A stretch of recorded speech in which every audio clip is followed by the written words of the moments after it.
This live stream is brought to you by Still and Evergreen Garden Care.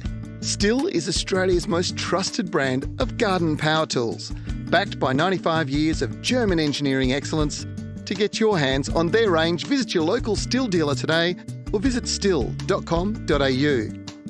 Evergreen Garden Care and their market-leading brands are some of the best known and trusted consumer brands within the garden care market.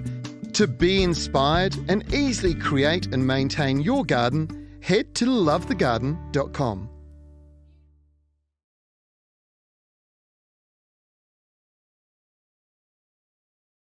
Garden Express are Australia's leading mail-order gardening service, offering a wide range of quality garden products.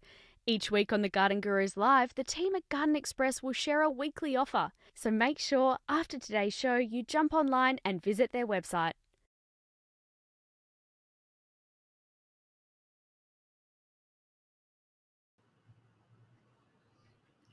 Hello, welcome to the Garden Gurus Live. I'm Trevor Cochrane. It's great to be back with you. It is a Tuesday morning because yesterday was a public holiday over here in Western Australia. Now, we've got a fantastic program for you today. It is packed full of great advice, your chance to ask your questions. We'll also show you how to turn your garden waste into gold. And there's a really important reason for that, because whether you've had it too wet or you've had it too dry, there's something we should all be doing, and that's mulching. I'll talk to you the easiest way to recycle garden waste, which is something we should be looking at doing. David Van Berkel will join us again today. Now, my mate David has probably got his business brand reputation attached to one particular flower, I reckon, or maybe two. It's either the daffodil or the tulip, but either way, Garden Express are the kings when it comes to that. I've asked David to come up with a very special daffodil offer for you today. We'll talk about those a bit later on. A long, long time ago, once upon a time, 20 years ago, the Garden Gurus started here in Perth, Western Australia.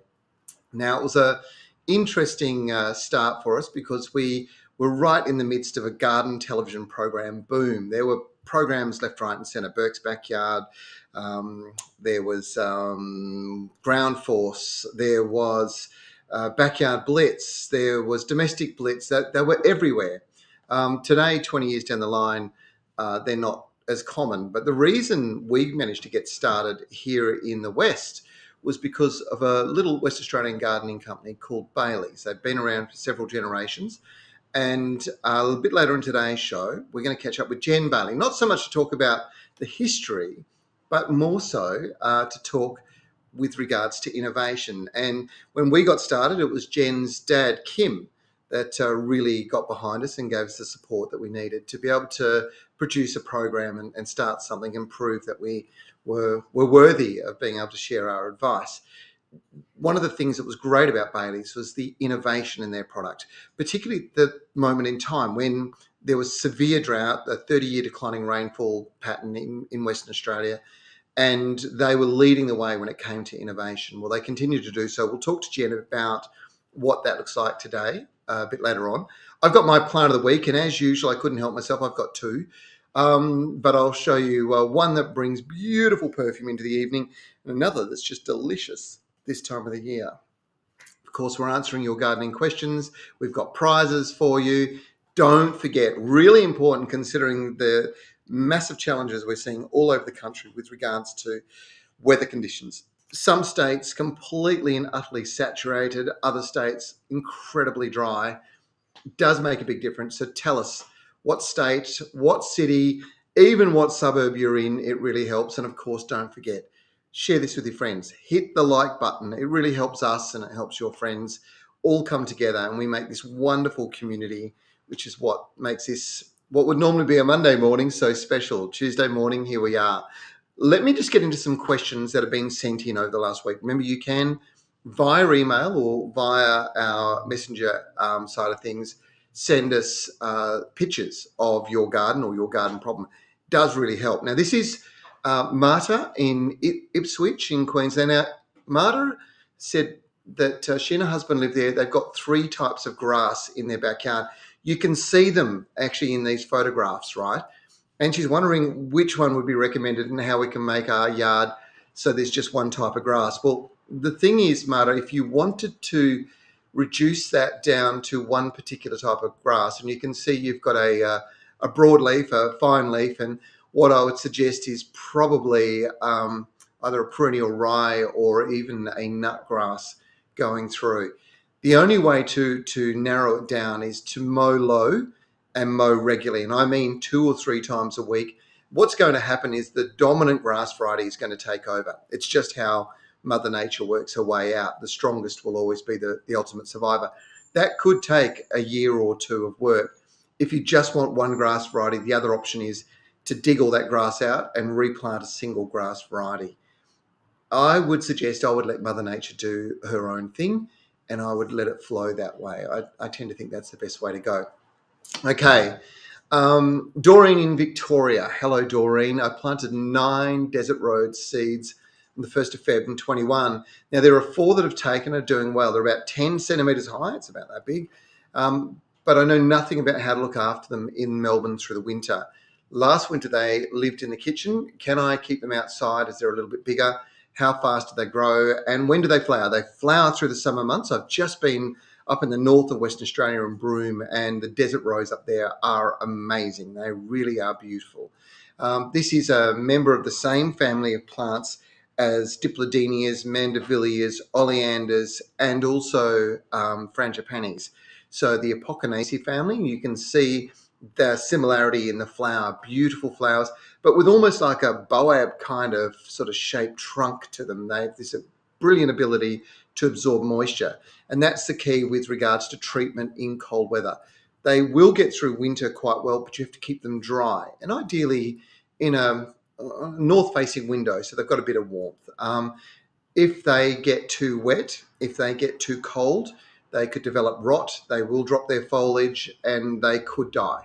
So my suggestion is the kitchen window is probably the perfect spot for them. If you can do 1 more year indoors, that will allow them to establish properly, and you should go from there. And congratulations, because it's not an easy thing to grow.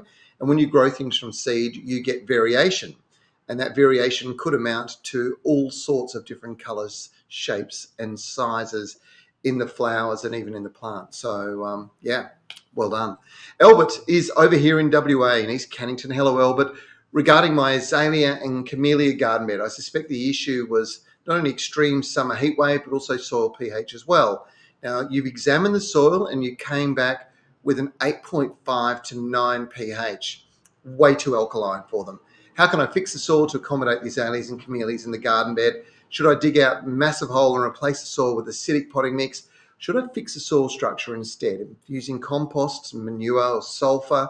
What's the ratio of mix to the soil? This is a really complex question you're asking. I'll tell you how I'd go about it. Okay, the first thing you're going to need to do is buffer the pH, and that's what by adding, okay, you can see we've got the pH chart there, so you can see the increasing alkalinity is over 7. So 7's the neutral, and as it gets more alkaline, 9 is really alkaline, those plants will really struggle to survive in it. And the first sign you'll see of that is, thanks for flipping that around, guys. The first sign you'll see of that is that you tend to see the leaves start sort of getting a light green colour, dark green veins. Sometimes it's just a very chlorotic sort of look, which is that yellowish colour of the foliage. The solution really is to try and convert the pH, and that's where you come by feeding with something like, and this is a suggestion, but sulfate of potash. It encourages flower. Applying it now for any flowering plant, particularly one that flowers through the winter, is going to be very good, except for natives. I should put my precursor up there. You don't want any of the Banksias or any of the members of that particular family, the Proteaceae family, getting that, because they don't like it. But the rest of the plants, it encourages really good flowering. It also acidifies the soil. And if you keep applying that, you are going to chemically change the surface of the soil, where the majority of the roots sit in, to being more acidic. And that's really the goal. You can cheat it a little bit by punching some holes in with a hollow pipe, pulling it out, putting some little holes into the ground that go down about 200 mil, and then applying some straight into there, and it will create a deeper reach into the soil to acidify that soil. Changing the soil altogether is pretty dramatic, and probably if the soil's that pH, it suggests that all soil in that area is of a similar pH level. Does anybody know what pH stands for, by the way? I'm looking around, looking at Jimmy, I'm looking at Robin. Not a clue. No? What about you guys? Does anybody know what pH? We've got a prize for somebody who comes up with that, okay? Tell me what pH stands for. Really interesting. No. And it's probably better that that Robin and Jimmy just concentrate on what they're really good at, because they are really good at producing this show. We'll keep rolling on. We've got some photographs still coming through, which is great. Catherine in Perth. Hi, guys. Glad you're back on TV. We have a problem with our lawn. We were flooded last winter, remained underwater for 3 months. See attached photos. Let's have a look at this. Okay. Do you reckon we can get a photo up on my screen as well? Because I can't quite see it, but oh, wow. You were really flooded. Okay. So you've got a Kikuyu type lawn as well, which should bounce back. But if it's flooded for 3 months, and this is a great bit of advice for anybody at the moment in northern New South Wales, even in Sydney, the level of flooding now is quite bad and is continuing to be so, and certainly Queensland. This can be devastating. You can see there where basically the grass has been smothered out. Really, the only thing you can do here is re-sow grass seed back into this spot. Thanks, guys, for putting that photograph up for me. Is to re-sow that. So that's my suggestion. And if you're going to do it, you really have a 2 month to 3 month window. To be honest, really, it's the next 2 months that you want to get your roll-on turf down or your seed turf down. Nev just did a great story on the Garden Gurus about seeding lawn, and now's the great time to be tackling it. The only thing you're going to have to make sure is that you do have moisture getting into that soil. I hope that helps. Yeah, that's a bit of a challenge there, Catherine. Vicky's in New South Wales. Let's have a look here. We've got another photograph. I've got an ongoing problem. It's a spot on my place with my dad's hibiscus, who passed, and obviously this plant's very dear to you. They're all planted in 1980. It's the only double flower ones that I'm having trouble with. We thought it was collar rot, so dug it up and dried it out a fair bit, put in some new soil, changed the soil. The one I've potted up looks dead. Even the new cuttings are looking dead. Are we able to get a photograph up here as well for me to have a bit of a look at? And I can suggest to you right up front that it does look like it is too wet. And hibiscus, particularly the Hawaiian varieties, so those are the ones who those tend to be large single, but sometimes quite complex double flowers or semi-doubles. And yeah, they do not like really, really wet feet. And I think that's what you've got here. Solution, you can punch some holes in the ground with a hollow tube, like I suggested before, in around the outside of them, and fill those holes with a very porous rock mineral. It's absolutely brilliant. It's called zeolite, and it tends to absorb minerals in the soil and hold them in around the roots. But it does allow for the soil to be aerated. And that's probably what they need. It looks to me like they're just a bit too wet, and I don't really have a solution outside of that. You can also put some gypsum into the soil to open it up a little bit. Vicky, hopefully that will help you. Vicky's also sent in another question. Also, any idea what these are? They're everywhere through my garden. And again, we're just going to have a look here, because I'm looking at the question. Oh, okay. Well, that's the Ladybird Larvae. The cuts into the plant look like it's I would think that is the leafcutter bee doing that damage. And it looks like it is a Kaffir lime. But those little larvae that you're looking at, they're all going to turn into ladybirds. So don't do anything to get rid of them. They're there because there's been some kind of outbreak of pests.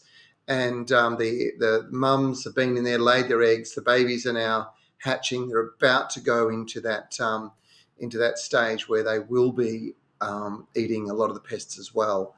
So yeah, nothing wrong there. Leave it as it is. That's good. Okay, shall we keep rolling on? We have got lots of questions coming through. Rosanna on YouTube, could I please get some advice on how to care for my elkhorn? Elkhorns are really interesting. One of the old-fashioned tricks with elkhorns, just to let you know they are a fern, is that they would normally grow in the forks of trees and normally in high humidity subtropical locations. They can get through a long period of time with during the dry season, usually in that environment. But as a general comment, they do like to be kept moist, and the more moist you keep them, the more they tend to multiply. When it comes to feeding them, applying a liquid fertilizer and something like fish emulsion is a great way to go. You can also stuff the back. It's kind of like a mulching technique with banana skins, and putting that in boosts the level of phosphorus for them, which they love, and it really does encourage them to grow bigger. So, Rosanna, I hope that helps. Keng is a great supporter of ours here in WA, in Waterford. Is it a good time to vertimo my couch lawn? Well, just at the moment, we're still getting mid-30 temperatures here in WA. We are going into the autumn, but I'm going to suggest, King, that you wait until the end of March, probably the best time, the last week. Then I would vertimo. I think that's probably the best time to do it. Still, we are going to talk about Still. Now, Still have been a big supporter of the Garden Gurus. Part of the reason we're able to bring our program to air each week is because this leader in the garden care category has backed us, and it's lovely to work with such a high quality, high end product. Now, when we talk about gardening, we really do want everything to be as organic and natural as possible. In the past, doing things like burning leaves, leaf litter and branches and stuff was a bit of a standard practice, but it was such a waste of really good, valuable compost. And just at the moment in my garden, I have had my electric Still GHE150. It's a electric shredder. Literally, you plug it in, and we have been cutting back a lot of my fruit trees, a lot of my deciduous fruit trees. So any of those long leaders that are going up have all been getting lopped off, and just bringing some plants back into shape. So with lots and lots of growth over the summer, they start to get a bit leggy and a little bit unsightly. So we've been doing that. But instead of wasting all that great organic carbon, which when you put it into the soil does so much good, I've been putting it through the shredder. Now, just to give you an idea, this is a pretty interesting machine. It shreds branches from hedges or anything into tiny little, basically chipping, so it chips it, I suppose. Now, it's got a sandwich style blade. It's a really interesting way it goes, and it literally... it almost just, you can see it here, just literally chops it up into tiny little pieces. Now, this is a really powerful motor as well, so you can put some quite decent sized material through there. And then you end up with a situation where you've basically got a clover leaf exit. So this shape of the clover leaf allows for easier flow, so you're not getting blocking like a lot of shredders would typically do. The other thing, of course, is that when you're taking any of those bigger, woodier bits, it can actually take those, and the ability to move this around the garden to where you're actually doing the pruning, in preference to having to take all your prunings to another location, is also quite handy. Now, what I do with it all is I literally put it straight back onto the top of the garden beds, underneath the base of either the trees or shrubs I've been pruning, so that all the fertilizer and all the water and all the goodness that those plants that I've been giving to those plants to get them looking good is not lost. It's literally a closed cycle loop. It's literally going back into the soil.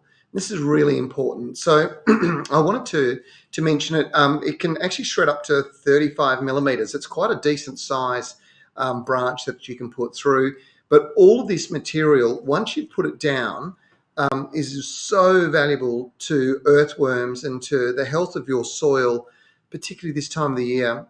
For those people who are obviously in clean-up mode now in Queensland and certainly northern New South Wales, you're still copping it in southern New South Wales.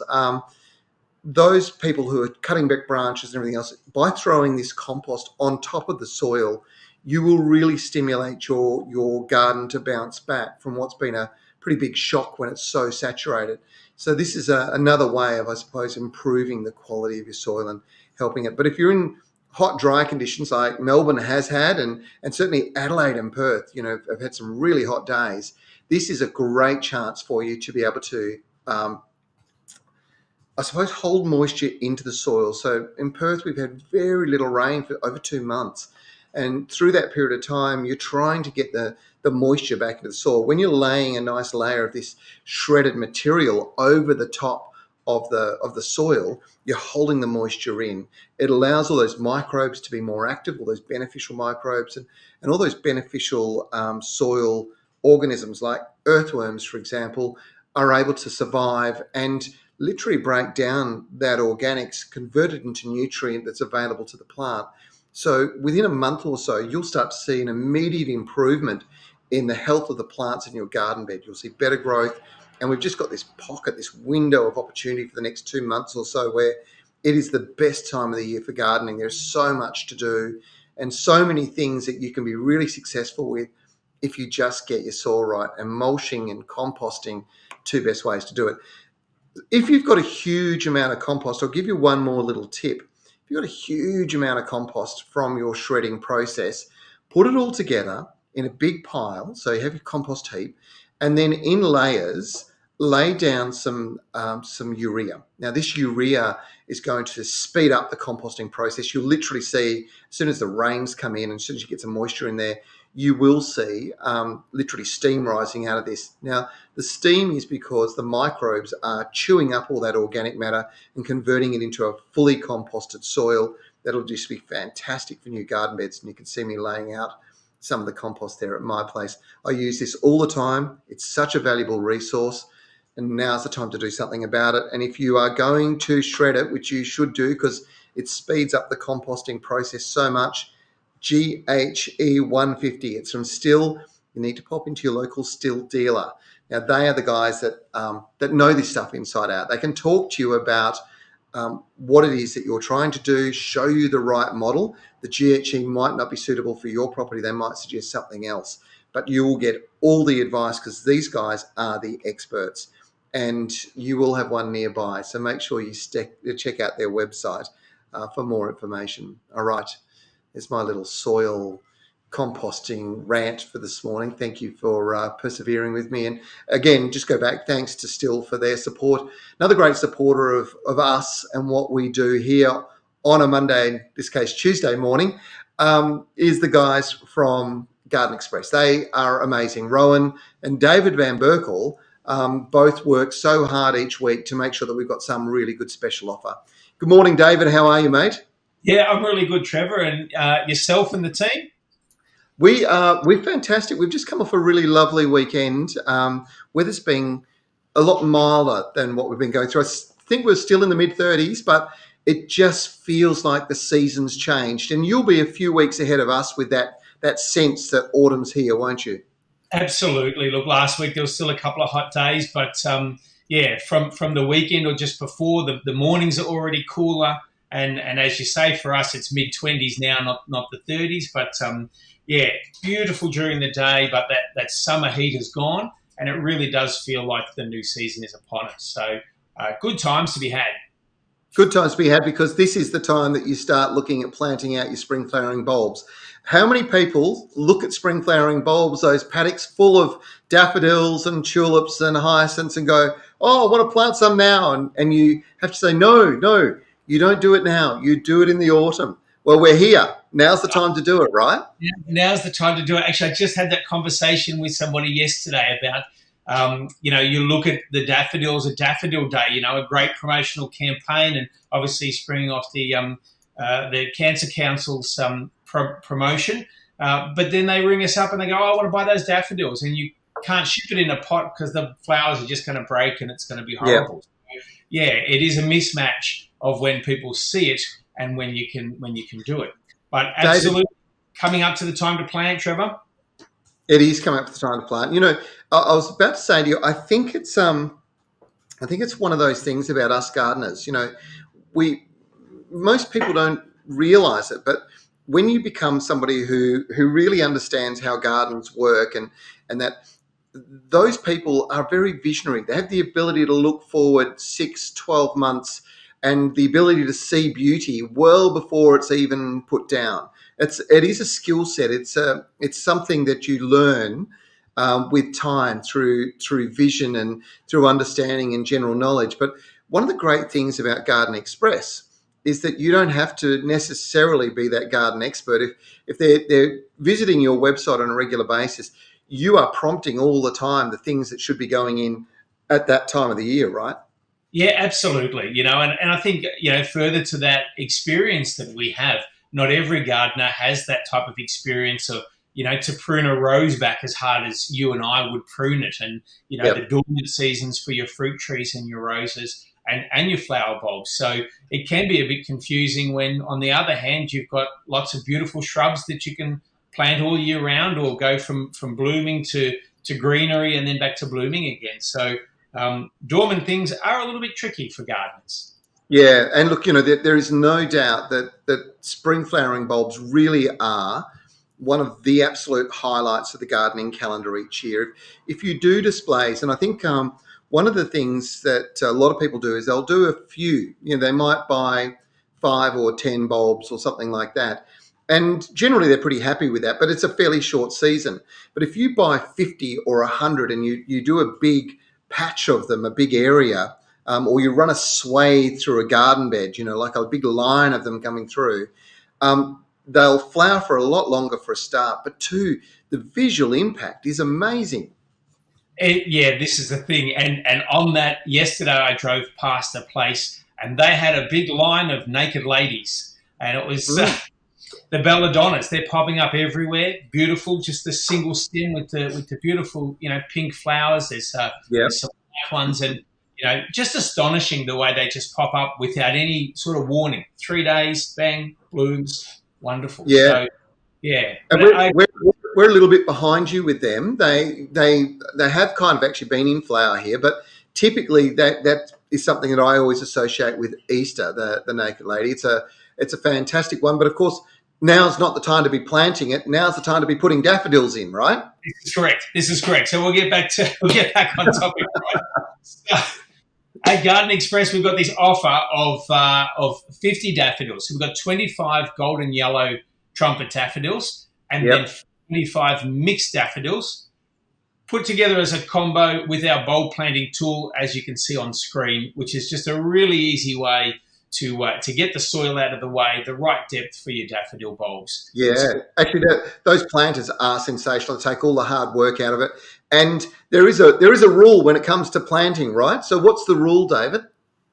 Well, the rule is generally to plant the bulb as deep as the height of the bulb. But in your climate and in hotter climates, we tend to suggest to go a little bit deeper.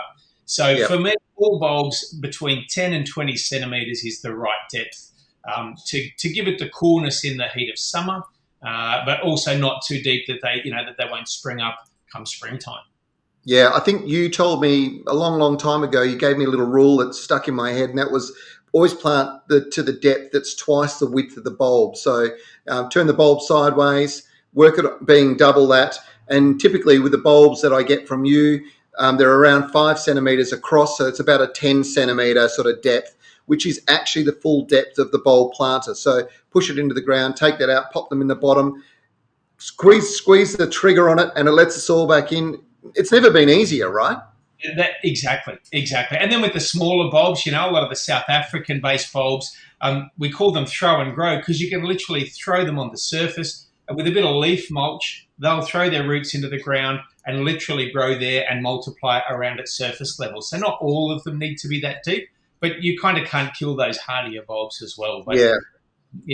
So it's the daffs and the tulips, isn't it? Those ones that you just want to make sure you get that right, because the difference is when it comes to the flower display later on, and we're talking, midway through sort of winter and into spring, the results are sensational. But the trick is you actually have to plant now.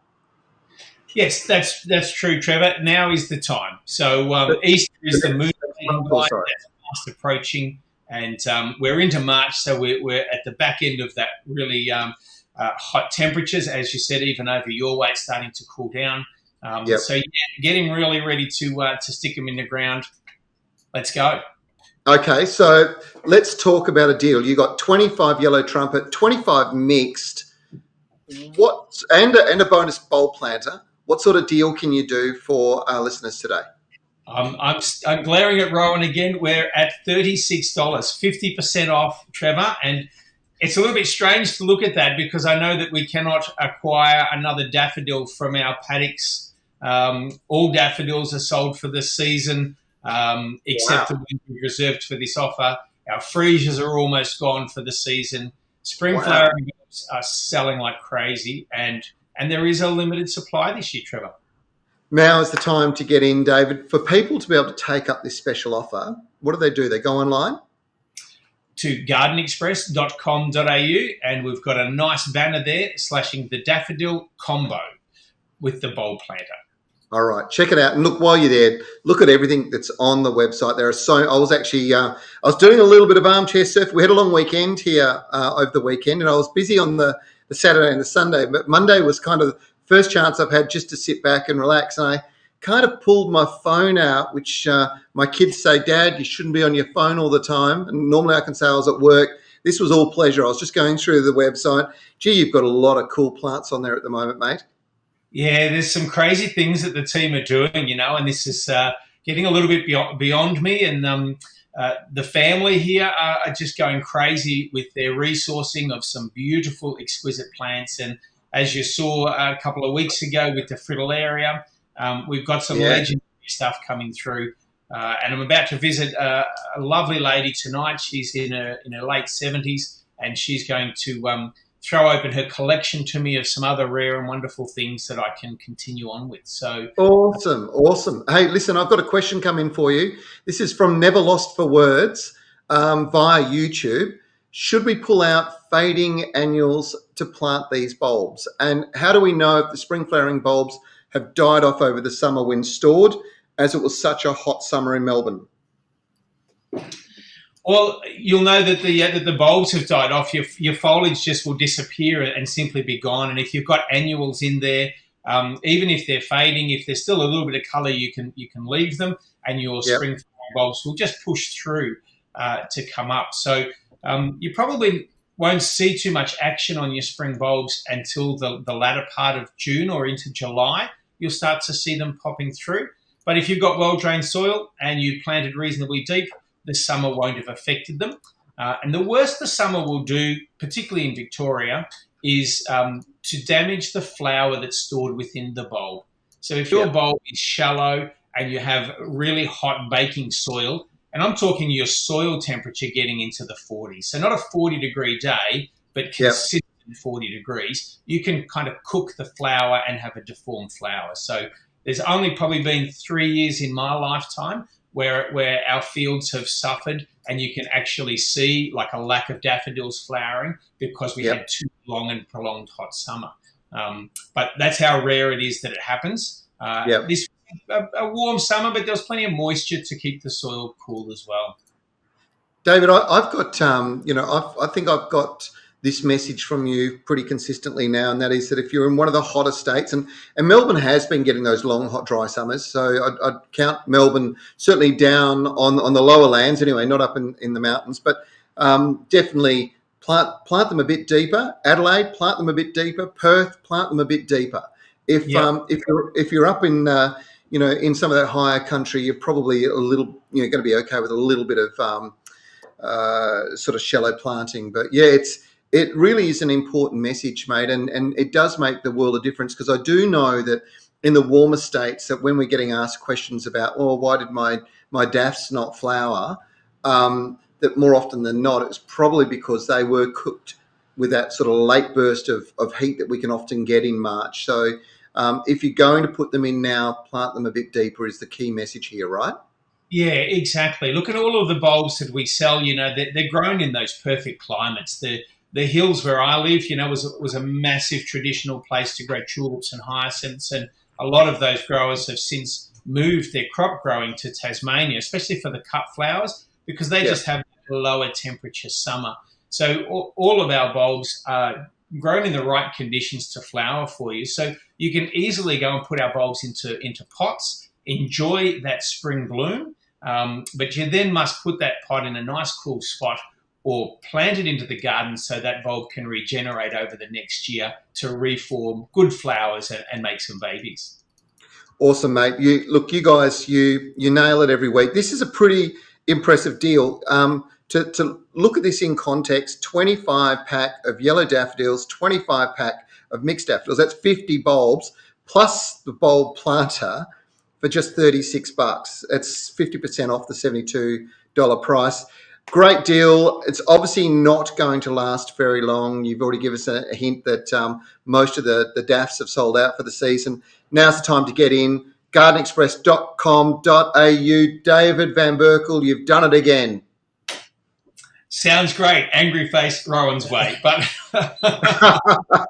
I'll see you at the end of the month. We're heading towards the Melbourne International Flower and Garden Show. Can't wait to catch up with you when I'm over there. Well, we're about to build the Melbourne Flower and Garden Show. We went and saw the site on Friday, and it's going to be amazing. I can't wait. We've not been able to do it for a couple of years, so I'm refreshed and ready to go. Yeah, I can't wait to get back over and catch up with you. We'll have a nice cold one. I'll see you next week, nevertheless. Indeed. Cheers, Trevor. All right. Cheers, mate. Okay, we have got lots of questions coming through. They're flying through thick and fast, left, right and centre. Tyson, good old mate of ours in Victoria. Can I please plant my beetroot seeds in my garden bed? Please give me some tips and advice. Shallow, Tyson. Run them in little rows.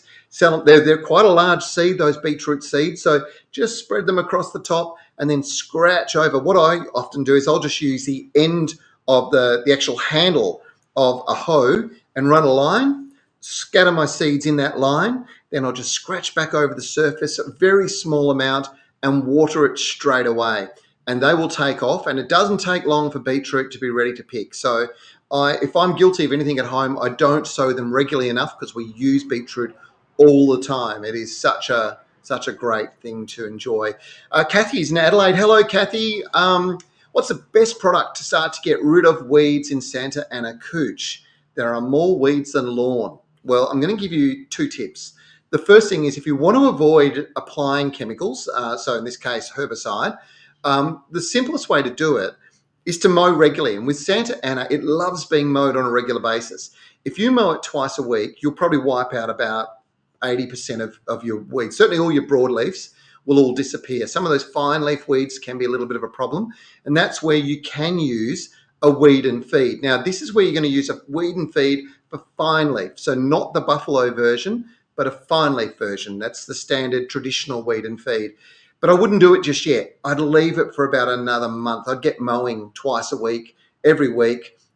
You will find that it will probably maybe do a little bit of scalping on the first mow. That's not a bad thing. Second mow, you'll start to see better spread. Third mow, you'll start to see it start to smother out a lot of the weeds that are in there. And it'll do most, should clean out most of those weeds. Thanks, Kathy. There's so many questions coming through. Joy is in New South Wales. Hello, Joy. A photo is attached. Let's have a look at that photograph. My camellias. Let's have a look. I've fed them and mulched them, but I've got a couple of the leaves. They don't look right. Can you please help? Let's have a look at Joy's photograph. And you definitely have a problem there. And I suspect it's something like what we had a discussion about earlier on today. This looks chlorotic, okay? The leaf on the top left-hand side actually looks like it's got a burn to it, but the other two look chlorotic. Now, chlorotic symptoms can be caused by pH, which we talked about. It can be just a general lack of mineral nutrients, and applying those nutrients now is going to be a good thing. I would definitely do a pH test.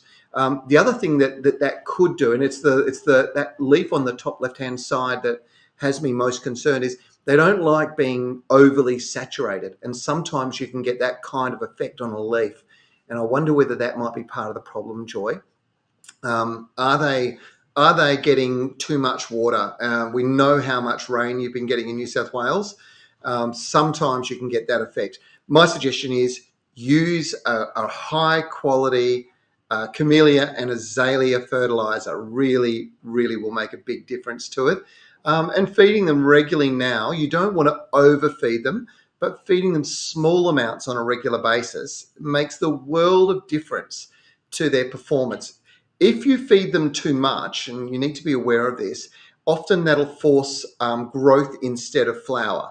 So a lot of people, if they feed heavy this time of the year, end up with a lot of growth during the winter, but not a lot of flower. So small amounts on a regular basis. Always follow the instructions, because the companies behind these fertilizers, the level of science that goes into a bag of fertilizer would blow most people's minds. They just wouldn't believe how much research is done to make sure that it's right. And a lot of that research is actually done originally for professional growers, whether it be, in the case of turf, whether it be, turf farms, or alternatively greenkeepers, or in the case of plants, professional nurserymen, or even botanical gardens. And the companies that produce these have science labs. They do trials on an ongoing basis. They have to constantly source their base products, their raw products, from locations where it's environmentally friendly, but it also performs. And there's no better example of a company that does that than a West Australian company called Bailey's. Now, I mentioned to you at the beginning of the show that Bailey's were instrumental to the Garden Gurus getting up right in the beginning. It was a guy named Kim Bailey who sort of backed Neville and I and said, look, I'll get in behind you, along with West Australia's Water Corporation. And it was a really important time for us over here in the West at the time, because we were experiencing 30 years of drought, effectively declining rainfall over a 30-year period. But we were particularly harsh conditions. And Bailey's were this multi-generational company that had, I suppose, lived and breathed the West Australian environment, so understood it better than pretty much anybody else out there, and developed their products to service the market the right way. And when I was a young bloke growing up, my grandfather was a dairy farmer, and an important part of dairy farming is growing your crops. Well, a young bloke named Kim Bailey would turn up on a big truck with a whole bunch of superphosphate on the back, and then we'd go around on the tractor and literally spread it out in the fields. That was the level of commitment that Bailey's had back in those days. They were servicing farmers and food producers, as well as then developing product for nurseries, before actually then servicing the home garden market. And I'm so pleased this morning to have Jen Bailey join us, who's Kim's daughter, who's the general manager. Good morning, Jen. How are you? Morning, Trevor. I'm good. How are you going? Yeah, good. Sorry for the big build-up, but there's such a big story. Even later on, I became an apprentice horticulturalist. I was at the City of Canning, and once or twice a year, I would travel around in the truck with one of your truck drivers, and we would go and deliver all the fertilizer to all the parks, because it was the fertilizer that the professionals relied on, and it still is today. And you guys continue to develop and innovate, even all these generations down the line. Yeah, that's true. Well, definitely, a long history with Bailey's. I'm fourth generation. So we've been around, well, we say 1926, but we actually found a photo a little while ago that had 1916 on the back of it. So wow. We chipped ourselves of 10 years there somehow. Yeah. Why you need to document things well. Regardless, well, it's a long time ago, regardless of how you look at it, you're 100 one way or the other pretty soon. Yes, we'll definitely have. Well, we either missed our centenary, or we've got to celebrate it coming up. Yeah. So yeah. I thought we'll go back to 1926 so that we can celebrate it. Jen, tell me about Bailey's, the company today. You guys are continuing to innovate.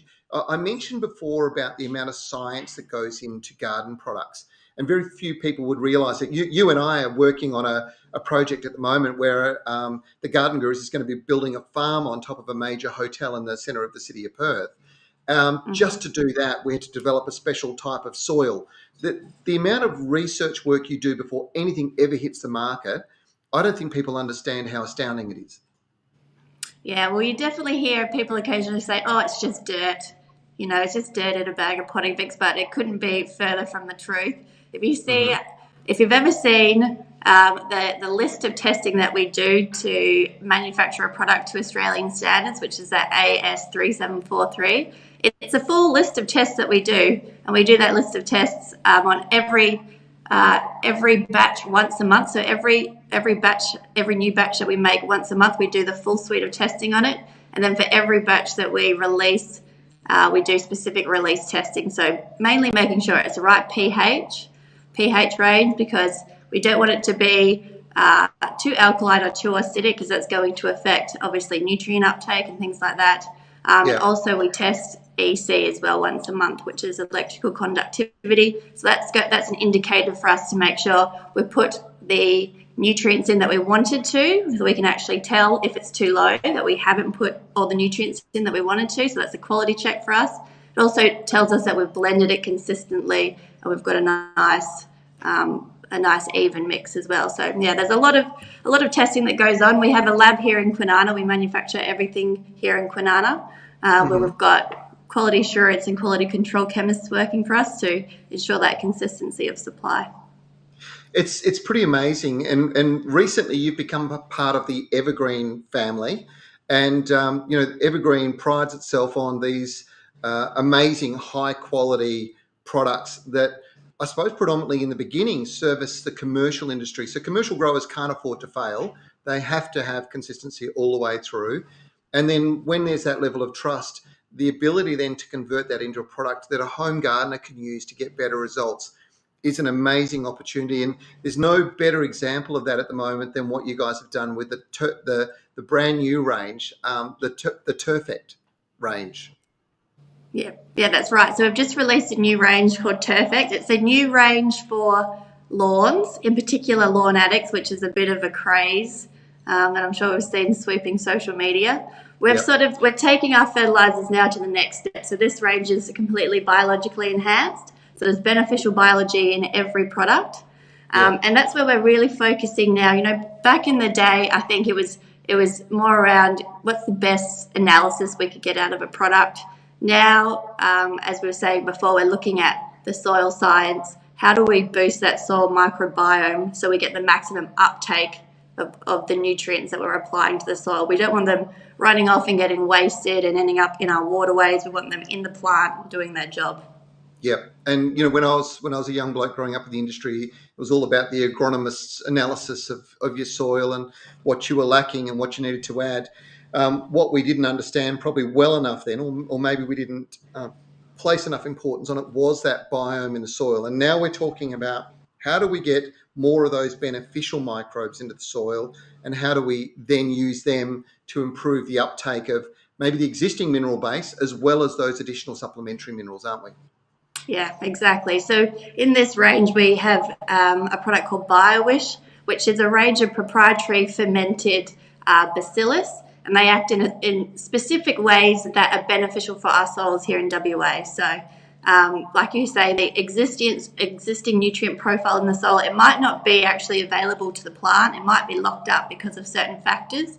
So there's a type of bacillus in there that makes nitrogen more at plant available, makes phosphorus more plant available. And then there's other forms in there which help to improve the native microbiome. So the native microbes in the soil, it helps to boost them to make the plant, the soil and the plant overall more healthy, more drought resistant, develop a greater root structure.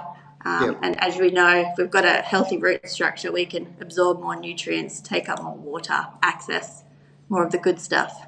Yeah, and reduce the stress levels as well. Now, there's a significant change in the way we're thinking now. So once upon a time, it was about feeding the plant. This is very much about feeding the soil, providing the plant the best environment to grow in. So it's a pretty incredible thing. We're scrolling through I think it's your website, just sort of showing up some of those images of some of the products you've developed. But for all of our friends, because there's a lot of questions coming through across the country, being part of the Evergreen range, this is the great thing about Evergreen, is that Evergreen's obviously taken an interest now in Bailey's, and this technology you're developing is technology that no doubt will start to see flow back through the Evergreen range of products, some of those ones that people know and trust as well, things like Osmocote and the like, that have been such an instrumental part of I suppose the whole gardening market for well over 50 or 60 years. This technology is a whole new way of thinking, and it's really Evergreen and Bailey's leading the way. That's going to change the way we think about things. Yeah, I think, like we were saying before, microbes are sort of the new frontier of fertilizers for us. So, if you look back over the history of our product range, we would have, initially, like you were saying before, Dad would have rolled up with a load of superphosphate on the back of his truck. He would have had those straight fertilizers, and then as the industry developed, we started to develop blends, and we developed blends specific to certain applications. So back in those days, for instance, there was nothing on the market for turf, and so we started developing products like Brilliance and 311. Then we got into granulation when we realised that we needed to have uniformity in the product. So every prill that was being applied, no matter where it fell, it had the same analysis, and that would give us that consistency that you want to see, you know, in your lawn, where it's nice and even, and you don't have any surge growth and things like that. Yep. And then, you know, the industry developed, and we got into things like controlled release. I think this is when, you know, we really started to shift and look more at the environment. And okay, we knew there was issues like runoff and things like that. What can we do to make sure, like we were saying, that we're optimizing that nutrient uptake? So then products like controlled release and slow release started coming into the market, and now we're at this new stage where it's biologicals and the amazing world of biologicals and everything that you can do with them to not only obviously feed the plant but also feed the soil and improve the quality of topsoil overall. It's pretty exciting, Jen. This is wonderful innovation. I really appreciate you joining us today. If people want to go and see these products for themselves in situ in a store, where's the best place to go? So the best place to go is your local Bunnings. The full Turfect range is stocked there, but also, you know, your local independent, most of them carry a range of our products as well. So Right. That's awesome. Well, look, it's a big step forward, and it's wonderful having you join us because, as I said, we've got a wonderful history there. It goes back generations into your family and into mine. So it's lovely to be able to chat to you today. And please give my regards to your dad, Kim. I definitely will. Thanks for having me, Trevor. Good to see you. All right, take care. That's just fantastic. Jen's, it's just wonderful, so refreshing to see another generation coming through a wonderful, what was a family business that's now become part of a bigger network as part of the Evergreen network. That's the Love the Garden group that supports us, and we're so pleased to be able to constantly show where technology is going. This isn't about selling you something new. This is about showing you ways to be more successful and at the same time being more environmentally friendly as you go along. Now, today's show has absolutely flown, so I'm going to have to go through my plants of the week pretty quickly. I just want to show you this.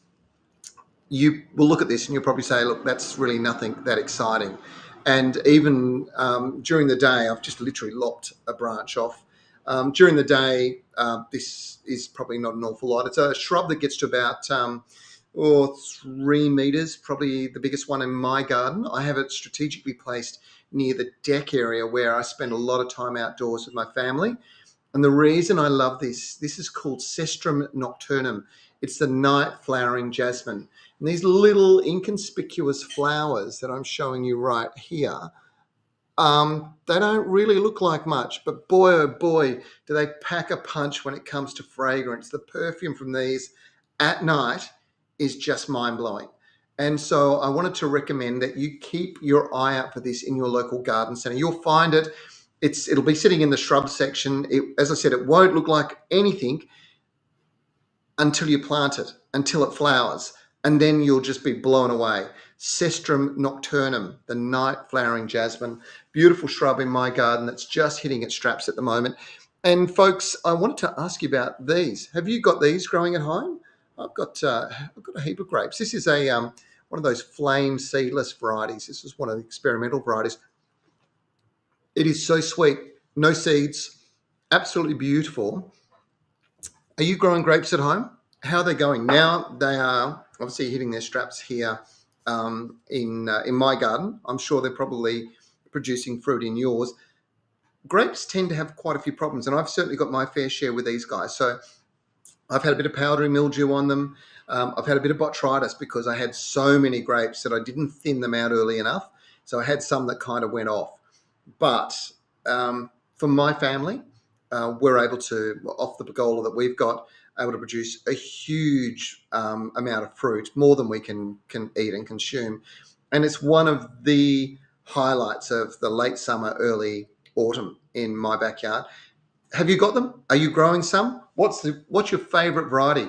This is the sort of stuff you should be sharing with us. Make sure you do. The easiest way to do it is, of course, to put in a little mention here on our Facebook page, or even send us a photograph and just send it through via our messenger. Have you been watching the beginning of the series? We've had episode 2. You would have seen a new face this last week. We introduced some old and new faces to the team. It's been great to expand our community of communicators who share great gardening advice. Here's a sneak peek of what's coming up.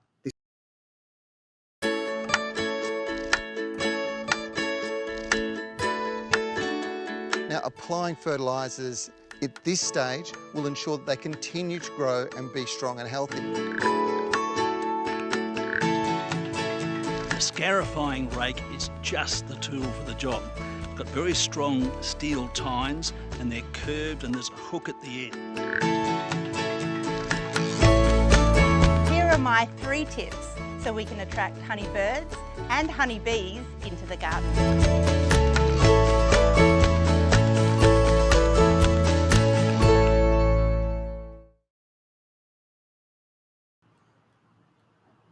Celebrating 20 years. I can't believe it. Episode 3 is coming up this weekend on Channel 9. It's 4:30 across the country. Keep your eye out for it.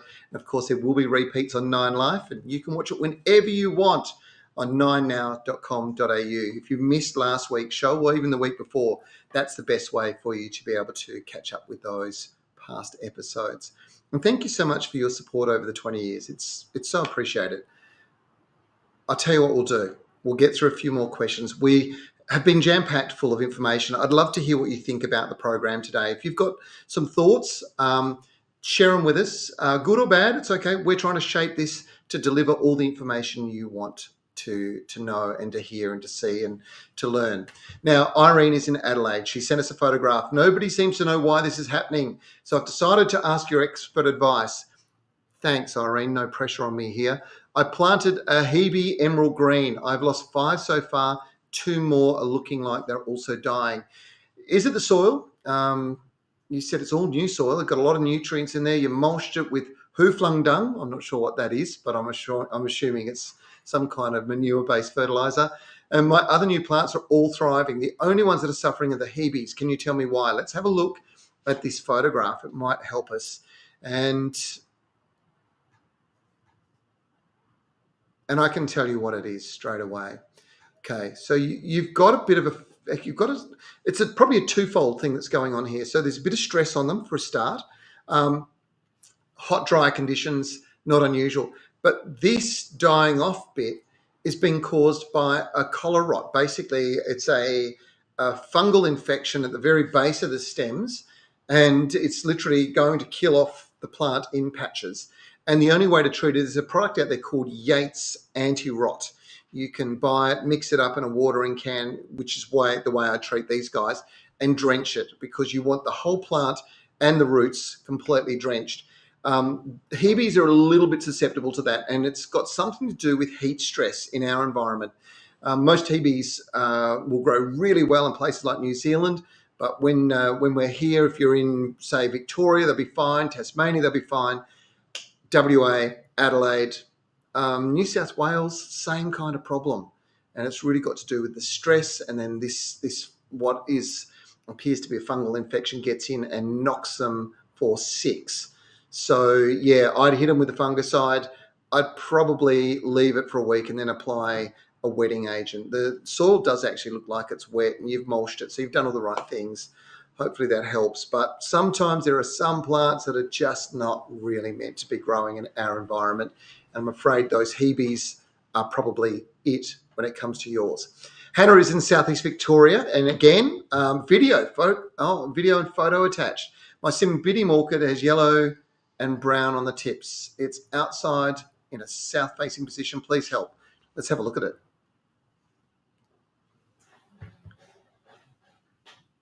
Okay. Okay, so you've got a bit of sphagnum moss around the top, and there's the video. And look, you know what? I reckon you can see the new growth coming out off to one side there.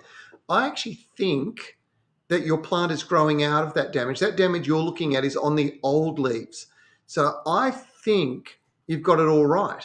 I don't think you're doing anything wrong there, Hannah. South-facing position is perfect for Cymbidiums. In fact, folks, I'm going to tell everybody that you should take your Sympathy orchids out of the shade at the moment, put them on a south-facing aspect of your house, because that will trigger all the flower shoots that you're looking for the winter when they'll come out in masses of flower. And feeding them right now is a really good way to get them going as well. So, Hannah, maybe a little bit of liquid fertilizer, organic fertilizer, or a controlled release for promoting flowers. That's my suggestion for you. I think that's going to help. Let's go back to Adelaide. Ali is in Port Lincoln in South Australia. Again, another photo. This is great. Thanks so much for sending the photos in. It really does help. I want to share these with you. Could you please provide me information relating to them? Let's have a look. And there's Ali's photos there. Okay, so we've got some beautiful cactus. Ali, these are spectacular. When you sent this through, I was kind of like, wow, how amazing are they? And this is something that probably in Port Lincoln is perfect. Hot, dry conditions. They're absolutely gorgeous. You see the night flowering there. I remember looking at that and going, wow. They flower at night because their extra flowers are pollinated by a moth, believe it or not, in their native environment. So seeing the flowers still open during the day is a little bit on the unusual side. I think you're just bragging, because I can't see anything. There's nothing wrong with them. They're spectacular. And I think that you probably find now that if you wanted to grow some more, you can take cuttings off one or two of those major stems, and you can literally cut them into foot-long cuttings, sit them, leave them to dry overnight, then plant them out, and they'll take off and produce new plants. They are absolutely fabulous. Thanks for sending that in. That's great. I'm going to have to wrap it up, I'm afraid. We just crossed our time zone. We need to go back to work and do all the things that we do during the week, including filming the Garden Gurus. I'm very sorry if we didn't get to your question today. There's been a lot of questions. Tried to get through as many as we can, but we will do our very best to answer them in the next week or so. So next week, I'll ask Robin kindly, because I know Robin's mum's tuned in.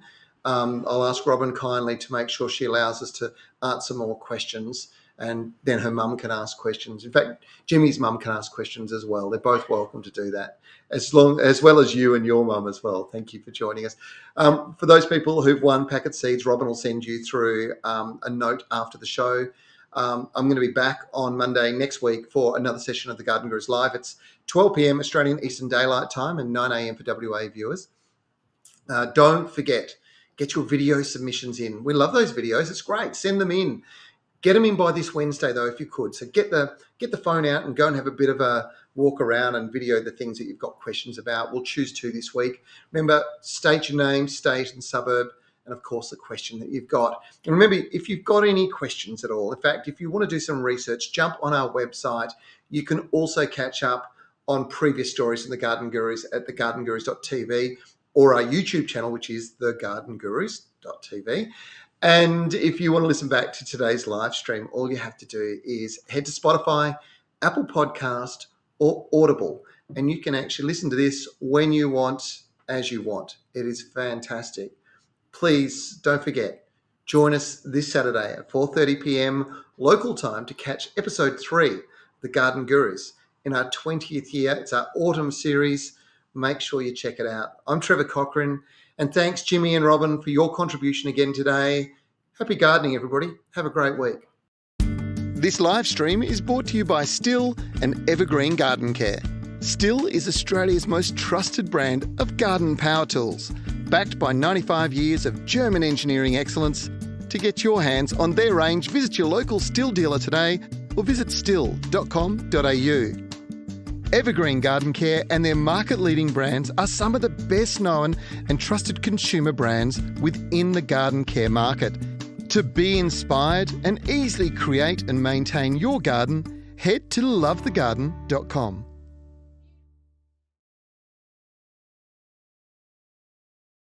Garden Express are Australia's leading mail-order gardening service, offering a wide range of quality garden products. Each week on the Garden Gurus Live, the team at Garden Express will share a weekly offer. So make sure after today's show you jump online and visit their website.